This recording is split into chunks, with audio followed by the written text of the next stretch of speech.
नीलामी के बाद मिले इमली-डुग्गू रेत घाट के संचालक द्वारा शासन द्वारा निर्धारित 491 रुपये की जगह ट्रैक्टर मालिकों से 900 रुपये की वसूली की जा रही है, जिसके विरोध में सभी ट्रैक्टर मालिकों ने काम बंद कर दिया। ट्रैक्टर मालिक रेत ठेकेदार की अवैध वसूली का विरोध करते हुए ट्रैक्टरों का परिचालन पूरी तरह से रोक दिया गया। पूर्व में भी पार्षदों द्वारा इस संबंध में कलेक्ट्रेट में शिकायत की गई थी। समस्या का समाधान नहीं निकलने पर इमली-डुग्गू रेत घाट से जुड़े सभी रेत ट्रैक्टर संचालकों ने रेत का परिचालन पूरी तरह से रोक दिया।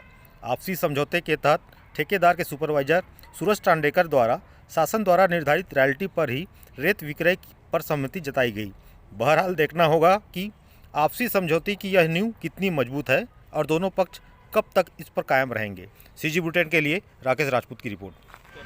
नहीं भैया रवि भैया सुनो ना, आज बंद हो जाएगा, लोग सब मार मंगल खोलेंगे तो इनकी वसूली कहाँ से आएगी? इनकी वसूली कर एक हफ्ता एक महीना नहीं, वो नहीं है, वो आज की बात बता रहे हो ना, जो आपका पैसा लग रहा है उनको भी बता दो, उनको भी मालूम मत दे वो लोग। और आप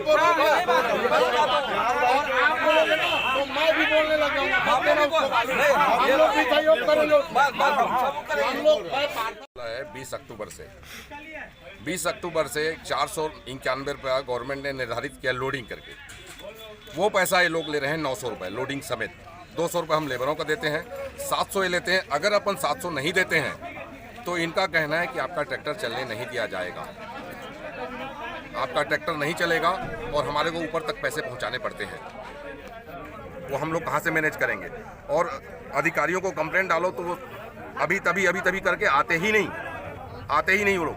जैसे अभी पिछले 2 घंटे से हम लोग खड़े हैं कि कोई माइनिंग इंस्पेक्टर आए, हम लोगों को बताए कि कितना पैसा यहाँ देना है और कितना पैसा हम लोगों से लिया जाएगा और कितने लेबर यहाँ पर निर्धारित करेंगे कि कौन लोडिंग करेगा कौन नहीं करेगा।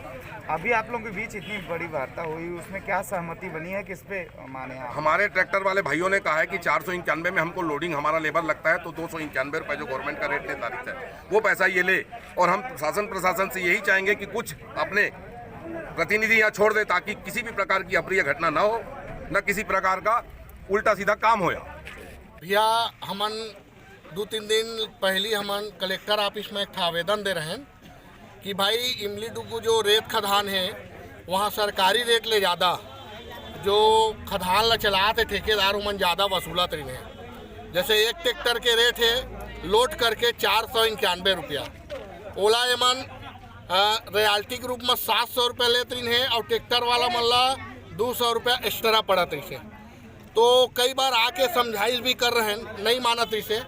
और आज आप मन के लोकप्रिय चैनल के माध्यम से बताना चाहूँ कोरबा की जनता ला भैया, जो रॉयल्टी यहाँ बढ़त रही से ओकर कारण ट्रैक्टर वाला मन आम जनता ला महंगा में बालू देते रही है।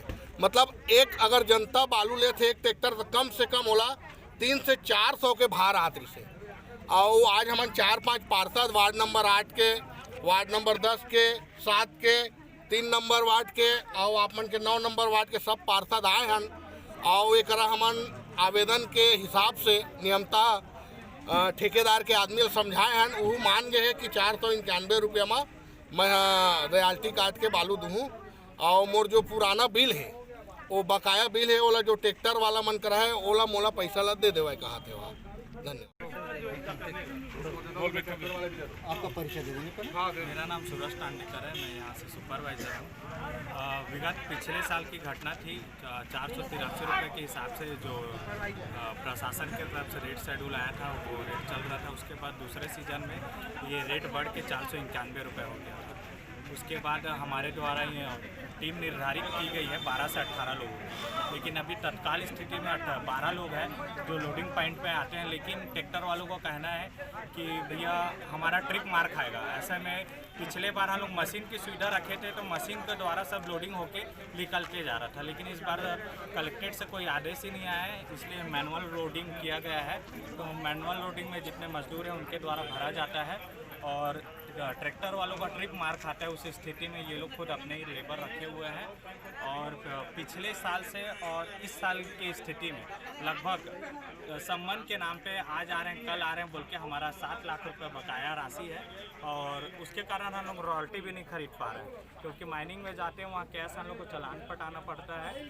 और जब इनको बोलते हैं तो ये लोग बोलते हैं आज देंगे, कल देंगे, परसों देंगे। इस स्थिति में हमारा बहुत पैसा बचा हुआ है। जो 200 रुपये अतिरिक्त लेने की बात आ रही है, क्या कहेंगे उसके लिए? रॉयल्टी में 491 रुपये का रेट अंकित करके दिया जा रहा है। पिछले कुछ रेट है और कुछ कई लोगों का पैसा फंसा हुआ है, उसके कारण कुछ मतभेद की स्थिति है। अभी अंतिम निर्णय क्या निकला आप लोगों का, किस बात में सहमति जमी है आपको? सहमति यह है कि मैं 491 रुपये का जो रेट है नया रेट हो, मैं उसमें 491 रुपये सिक्का जो चिल्हर के रूप में मेरे को देंगे, मैं उसमें 491 रुपये का रसीद काट के इनको दूंगा।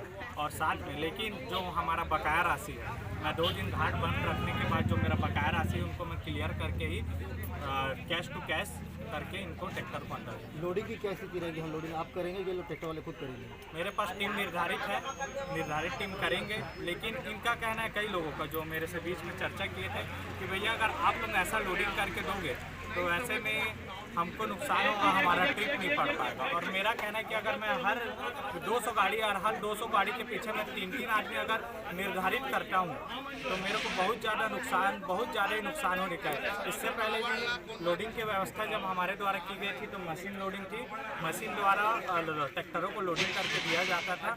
अगर पुनः मेरे को मशीन लोडिंग की व्यवस्था माइनिंग के द्वारा सरकार द्वारा मिलती है तो मैं इनको मशीन के द्वारा लोडिंग करके पूरी व्यवस्था दी जाए।